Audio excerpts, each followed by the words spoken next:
Idea रही। देखिए,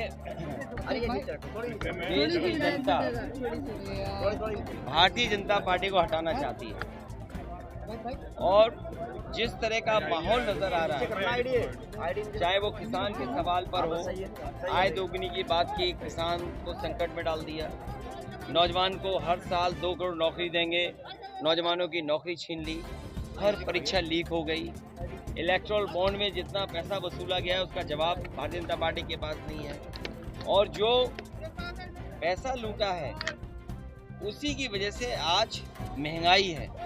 ये मुनाफा कमाने दे रहे हैं, जब किसी को मुनाफा ज़्यादा कमाने देंगे तो महंगाई तो आ ही जाएगी। जहाँ तक सवाल हमारा संविधान का है, संविधान को बचाने के लिए सब दल एक हैं और संविधान हमारा अधिकार देता है कि सबको सम्मान मिले, सबको बराबर की नज़र से देखा जाए। जो मसला आपने कहा है वो जानबूझ करके भारतीय जनता पार्टी इस सवाल को बहस में रखना चाहती है, जिससे और मुद्दों पर बहस न हो। सर मैनपुरी में बसपा ने यादव प्रत्याशी उतार दिया कुशवाहा की जगह, यानी कि यादव वोटों को काटने। और मुझे पता है, आपको ये भी पता होगा कि जिस प्रत्याशी की उन्होंने टिकट काटी वो प्रत्याशी समाजवादी पार्टी के समर्थन में उसी समय आ गया, और जो बीएसपी की टिकट मिली है जिसको, वो बीजेपी ने दिलवाई है। और मैं आपसे कहूँगा कि पत्रकार साथी, क्योंकि लखनऊ में भी आपके पत्रकार परिचित होंगे, मित्र होंगे, उनसे जानकारी हासिल करना कि किन मंत्रियों के घर पर बैठ करके क्या क्या सौदा होता था। चुनाव प्रचार आज खत्म हो रहा है। देखिए, हमें कमी तो खल रही है और कानूनी दावपेच में वो फंसे हुए हैं। मुझे उम्मीद है कि न्यायालय से उन्हें न्याय मिलेगा। और जहाँ तक एसटी हसन साहब का सवाल है, एसटी हसन साहब की टिकट नहीं काटी, मैं टिकट उनकी बगल में दे रहा था रामपुर, वो नहीं लड़ना चाहते थे। मैं समझ सकता हूँ कि नहीं लड़ना चाहते थे, लेकिन अगर हम टिकट नहीं दे पाए हैं, मैं अपने पत्रकार साथियों से कहना चाहता हूँ और एसटी हसन साहब को से भी कहूँगा कि उनका सम्मान करने का काम हम समाजवादी लोग करेंगे। जब भी हमें ताकत मिलेगी हम उनका सम्मान करेंगे। वो इस समय पर रुचि वीरा जी का, इंडिया गठबंधन का और समाजवादी पार्टी के प्रत्याशियों की मदद। पहले चरण में क्या इंडिया गठबंधन की आंधी है? पहले चरण में ही सफाया बीजेपी का दिखाई दे रहा है। जिस तरीके से किसान और हर वर्ग के लोग मुजफ्फरनगर, कैराना, सहारनपुर, बिजनौर, नगीना, मुरादाबाद, रामपुर में समर्थन दिखाई दे रहा है, इस बार बदलाव होगा और भारतीय जनता पार्टी का सफाया होना निश्चित। क्षत्रिय समाज विरोध कर रहा है भाजपा का, क्या कहना चाहेंगे? ये इसलिए भी कर रहा है कि उनको भी अपमानित किया। कभी किसी के सम्मान को ठेस नहीं पहुंचानी चाहिए, और हमारा संविधान कहता है कि आप किसी का सम्मान अगर है तो सम्मान उसका करना चाहिए। क्या किसी की पगड़ी को आप काट देंगे, फेंक देंगे? तो ये जो क्षत्रिय समाज के साथ भेदभाव हुआ है और हर स्तर पर भेदभाव हुआ है, हमें खुशी है कि वो अपने सम्मान के लिए आगे आए हैं और भारतीय जनता पार्टी को सबक सिखाना चाहते हैं। बसपा ने कई जगह मुस्लिम प्रत्याशी उतार दिए। ये बीएसपी की स्ट्रेटजी पहली बार नहीं हुई है। अरे यूसुफ अंसारी साहब से अच्छा कौन समझेगा?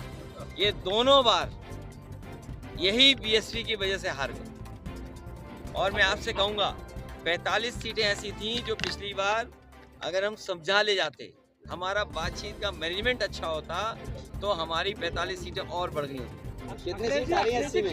इस बार ऐतिहासिक रिजल्ट आएगा।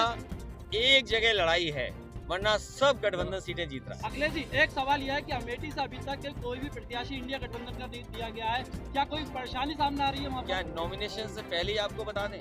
जब नॉमिनेशन होगा तो आपको प्रत्याशी पता लग जाएगा। इसके अलावा तौकीर रजा ने आपको लेकर के कहा है कि जो सपा है वो मुसलमानों की हितैषी नहीं है, और ऐसे में जो है सपा को वोट देने से अच्छा है कि बीजेपी को वोट देता है। जो यादवों के नहीं हुए तो वो मुसलमानों के क्या होंगे? ये जो भाषा आखिरी में बोली है आपने, ये बीजेपी की भाषा है।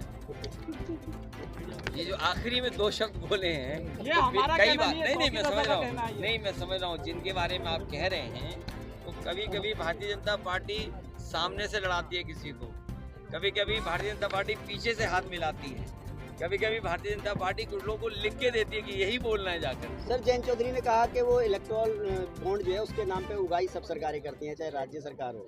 देखिए, किसी बारे में नहीं, ये तो सफाई बीजेपी को देना चाहिए, क्योंकि बीजेपी ने सबसे ज़्यादा चंदा वसूला है और ईडी, सीबीआई, इनकम टैक्स इसको लगा के, और कई ऐसी कंपनियां हैं जिसमें आप देख सकते हो कि उन पे ईडी, सीबीआई के छापे पड़े, उसके बाद उन्होंने पैसा दे दिया या चंदा दे दिया, चंदा देने के बाद उन पर ईडी, सीबीआई, इनकम टैक्स की क्या जनता के बीच और जयंत ज्यादा चौधरी परसों मुरादाबाद आए थे और उन्होंने ये कहा है कि अखिलेश यादव हमको दबाने की कोशिश कर रहे थे, इसलिए जो हमने गठबंधन तोड़ा, लेकिन हमारे पारिवारिक संबंध वैसे ही रहेंगे जैसे पहले थे। नहीं तो बता दो 500 आदमी थे। ये अच्छी बात है, जो हमारे संबंध है वो तो रहेंगे।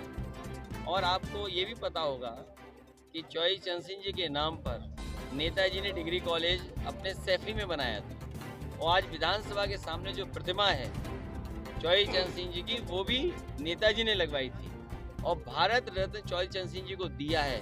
इसके लिए सभी को खुशी है। लेकिन बीजेपी ये बताए, भारत रत्न दिया चौधरी चरण सिंह, लेकिन एमएसपी की जो मांग है, एमएसपी की मांग के लिए क्यों नहीं बीजेपी आगे आ रही? जयंत जी कह रहे हैं आप दबाने का काम कर रहे थे, इसलिए मजबूरी में। नहीं, हम किसी को दबाते नहीं, हम सबको आगे बढ़ाते हैं, और दबाए होते तो माइनस में सीट होती। सर उन्होंने तो ये भी कह दिया था 1 रुपए का भाव लगाया था हमारा। नहीं, ऐसा नहीं, तुम समझ नहीं पाए बात को। अगर दबाया होता तो 0 से -1 होती, -2 होती, -3 होती। हमने उन्हें आगे बढ़ाया और चौधरी चरण सिंह जी की विरासत को आगे बढ़ाया, तो परिणाम क्या हुआ कि 8 सीटें 9 सीटें जीत गए, राज्यसभा दे दिया। और याद रखिएगा, एक राज्यसभा 37 एमएलए के पर आती है, और हमने 1 दी और 1 खोई, तो 2 हमारा नुकसान हुआ समाजवादियों का। विश्वासघात हुआ। ये तो आप आकलन करिए क्या हुआ हमारे साथ। लुक अच्छा लग रहा है आपका ये कमाल वाला। ये इसलिए कि बुनकर भाइयों के कुर्ते से भी मुनाफा हो और गमछे से भी। बीजेपी 400 पार का नारा दे रही है, उसको लेकर वो 400 हार 400 हार है, 400 पार है। और बताओ, यहाँ भी पुलिस